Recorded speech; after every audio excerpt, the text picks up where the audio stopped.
Between the war in Iran, artificial intelligence, blackouts, and hacks, the world's screenwriters are having a blast at the script table on the far side of the moon. Because the moon is hollow. So just when the world is about to end, the bunker industry is booming like never before. There's a whole industry set up that's no small thing. It moves hundreds of millions of dollars a year, and look, here they are.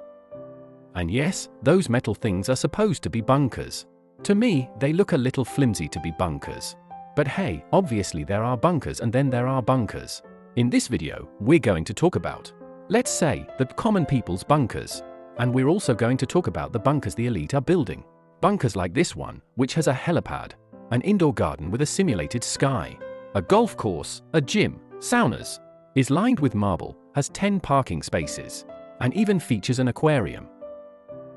These are the bunkers that millionaires like Peter Thiel, Mark Zuckerberg, or Sam Altman are building to shelter themselves from the end of the world. Or as Ilya Sutskever, co-founder of OpenAI, put it, a bunker they plan to build before his company releases general artificial intelligence onto the market. Don't even release it then, champ.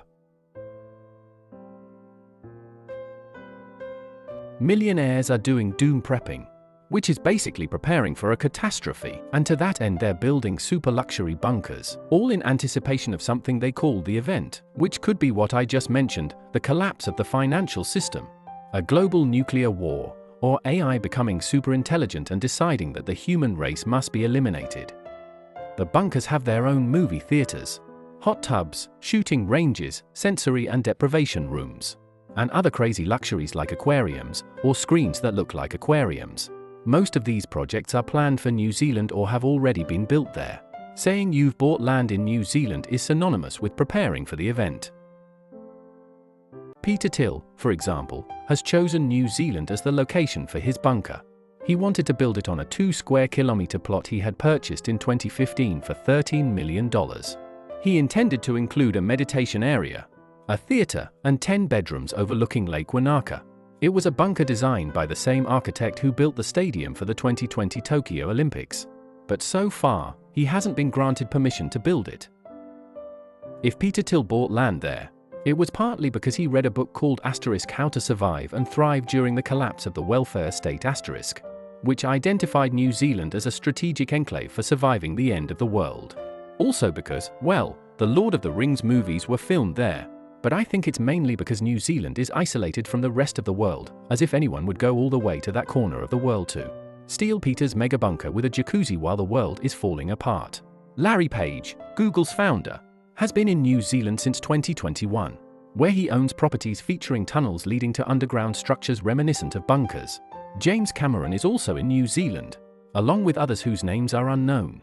Reid Hoffman, the co-founder of LinkedIn, has spoken about apocalypse insurance when referring to this trend of having your own bunker, and says that at least 50% of Silicon Valley billionaires have some level of this insurance. Mark Zuckerberg appears to have been building a massive underground facility in Hawaii since 2014. He's put up a massive wall to hide the project, and there are NDAs preventing workers from talking about it. Although, well, you tell me how they're going to shut up a construction worker who's down 2 cans of Orem and a ham sandwich. The only thing Zuckerberg has said is that it's not a bunker, but a storage unit. Although he must have a very distorted concept of a storage room, because the blueprints have been leaked and it seems the bunker measures about 462 square meters, has its own power generator, a food stash, and will cost about $270 million. Plus, the land where it's being built is guarded by security personnel who prevent people from peeking in. Bill Gates, on the other hand, seems to follow the philosophy that disaster can strike anywhere. So he has a bunch of bunkers beneath each of his homes. Although this is just a rumor and there's no direct confirmation, unlike in the cases of Thiel and Zuckerberg. In any case, we're talking about bunkers costing tens of millions of dollars and billionaires taking precautions like that and building a safe haven doesn't make a huge dent in their wealth. Now then, let's continue. If you're part of the masses, your salvation comes from this man with the generous smile. He's part of the brand image for private bunkers. He's the owner of the most famous company in this sector, Atlas Survival Shelters. The first thing I thought was that this man looked familiar. When I looked him up, I found the same smile, this time in video form. There he is, with his proud farmer's pose and an I am prepper t-shirt. explaining to us in Discovery Max style how he installs those containers behind him. Look, I'm not quite sure how, but these rectangular metal blocks are supposed to protect you from a bomb. Apparently, they're bunkers aimed at everyone, costing anywhere from $10,000 to a few $1,000,000. It varies depending on whether you choose this square one with a toilet, 2 bunk beds, and a sofa, sold separately, or this other one with a ceiling fan, a room system, an elevator, heating, a fully equipped kitchen, and even a functional tent. What's surprising is that this isn't just a passing fad. Behind it lies an entire industry worth billions of dollars that doesn't seem limited to just a few conspiracy theorists. Demand has grown so much that Swiss air purifiers are now considered luxury items.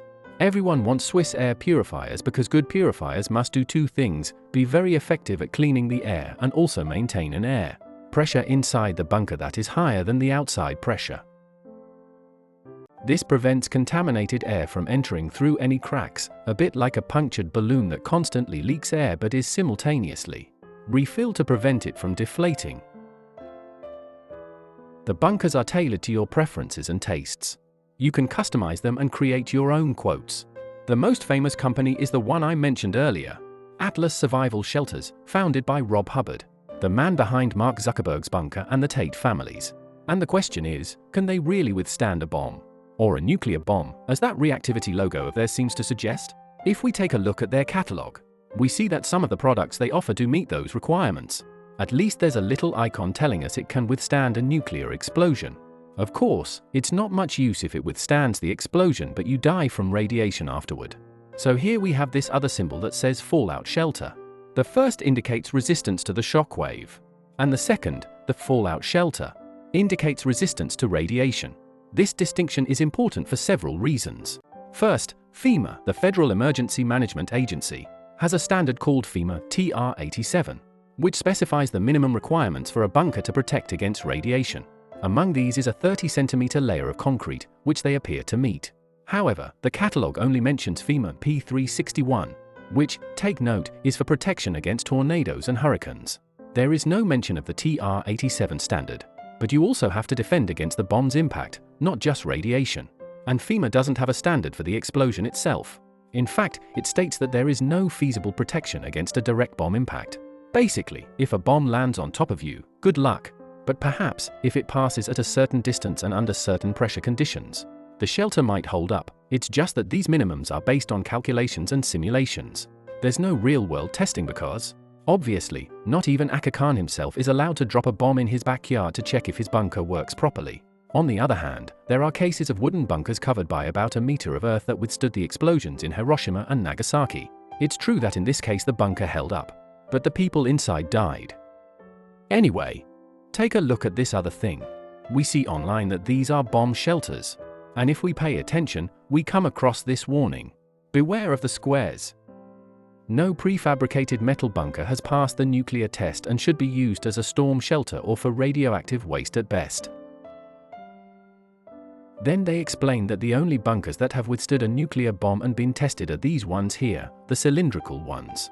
It's not the only company of its kind. Either, there are others, like Vivos, that offer community bunkers where you can create a small, self-sufficient society. It's an idea that seems straight out of Fallout *, and it actually works just like Fallout*.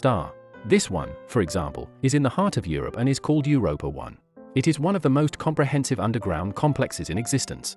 It is a community bunker capable of withstanding a nearby nuclear explosion, a direct plane crash, biological attacks or pandemics, and supposedly any weapon-based attack.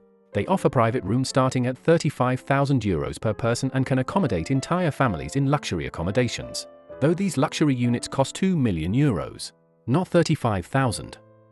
The €35,000 units are shared by 4 people and measure 9 square meters. And if you don't have those €35,000 to spare either, they have other solutions. They offer a free service where you can store your DNA.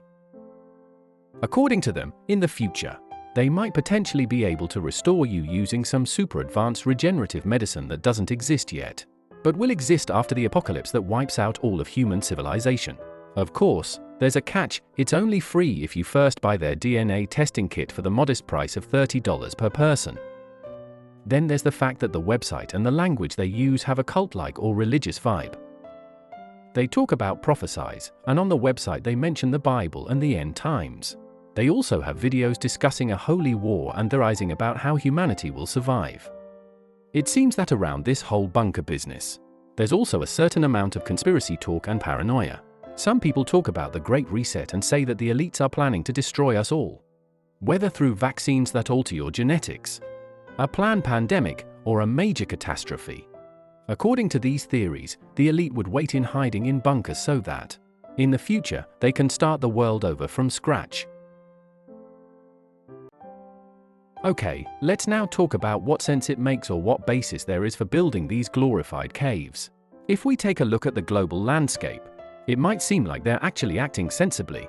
Let's remember COVID. Let's remember the news that the monetary system was going to collapse. Inflation, climate change, growing tensions between powers, war in Ukraine, war in Iran, the usual stuff, that the world is in terrible shape. The event is no longer a specific thing. We've already said it could be a catastrophic event, though in reality people see it as the catalyst that will drive them to take shelter. And as has become customary lately, among other threats, there seems to be a particular focus on AI. Take, for example, Ilya Sutskever, a co-founder of OpenAI, who views the speed at which AI is advancing as an imminent danger. Sutskever seems increasingly convinced that general AI could emerge at any moment. He has said, "We plan to build a bunker before releasing general AI." General AI is capable of reasoning on its own and improving itself to the point of becoming equal to or superior to a human. Let's see, the billionaires want to launch their own Skynet and hide in a hole so they don't have to watch what happens because they're afraid that this superintelligence will destroy the world. Now, how close is this superintelligence? DeepMind co-founder Demis Hassabis claims it will arrive within the next 5 to 10 years. The guy from Anthropic says we'll have it as early as 2026. Sam Altman says he won't give a date but is convinced he knows what steps need to be taken to create one. Mark Zuckerberg says he's already started to see it, though only in fleeting glimpses so imperceptible that he can't confirm anything. So he's not committing to anything. They're all very academic. Scientists also talk about the singularity, the moment when AI surpasses human intelligence and begins to rewrite its own code and advance exponentially. They say it's an interesting concept, but for some, it's unattainable. Neil Lawrence, a professor of machine learning at Cambridge, says it's a pointless debate. He says that the very idea of an AGI is absurd. You need a specific tool for each task. There's no single tool that can do everything. So we're left with a scenario where 4 billionaires are certain it will happen and a scientist says they are crazy. In other words, the billionaires win by a majority. Then there's this man here, Douglas Rushkoff. He's a fairly famous writer and theorist.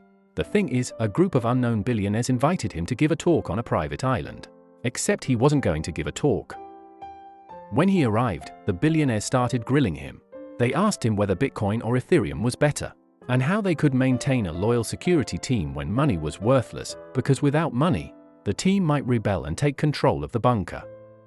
They asked if it was possible to put electric collars on them, or even if they could develop a robot in time to replace him.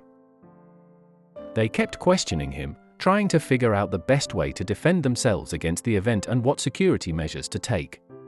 Rushkoff concluded from all this that the millionaires didn't really know what to do in the event of a catastrophe, that they also had no clue about science in general and were talking about ridiculous plans, that they had to pull it all from science fiction novels they read in high school.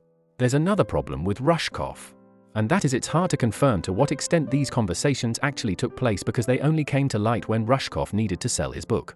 But it's not just the millionaires preparing for this great catastrophe. Take Switzerland, for example, an entire country that has more bunkers and shelters than any other country in the world.